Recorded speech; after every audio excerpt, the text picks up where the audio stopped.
ಚಿತ್ರದುರ್ಗ ಅಂದರೆ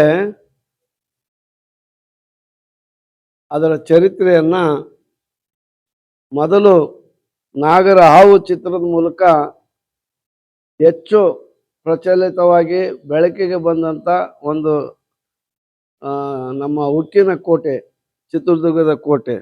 ಚಿತ್ರದುರ್ಗದ ಕೋಟೆಯ ಬಾಗಿಲಲ್ಲಿ ನಾಗರ ಹಾವಿನ ಒಂದು ಚಿತ್ರ ಇದೆ.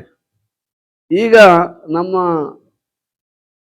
ಶ್ರೀಮಾನ್ ನಾಗೇಶ್ ಅವರು ದುರ್ಗದ ನಾಗ ಎಂಬತಕ್ಕಂಥ ಒಂದು ವಾಹಿನಿಯನ್ನ ಟಿವಿ ಚಾನಲನ್ನು ಆರಂಭಿಸ್ತಾ ಇರೋದು ತುಂಬ ಸಂತೋಷ. ನಿಮ್ಮ ದುರ್ಗದ ನಾಗ, ಈ ಭ್ರಷ್ಟರು ಯಾರಿದ್ದಾರೆ, ದುಷ್ಟರು ಯಾರಿದ್ದಾರೋ ಅದು ನಾಗರ ಹಾವಾಗಿ ಅವ್ರಿಗೆ ಕಡಿದು ಅವ್ರನ್ನ ನಾಶ ಮಾಡಿ ಸತ್ಯ ನ್ಯಾಯ ನಿಷ್ಠೆಯನ್ನ ಉಳಿಸಿ ಈ ಎಲ್ಲ ವರ್ಗದವರ ಪ್ರೀತಿಗೆ ಪಾತ್ರರಾಗುವಂಥ ಒಂದು ಚಾನಲ್ ಆಗಿದ್ದು ಬರಲಿ ಅಂತಂದೇಳಿ ನಾನು ಹಾರ್ದಿಕವಾಗಿ ಶುಭಾಶಯಗಳನ್ನ ನಾಗೇಶ್ ಮತ್ತು ಚಿತ್ರದುರ್ಗ ನಾಗ ಚಾನಲ್ಗೆ ಶುಭ ಕೋರುತ್ತೇನೆ.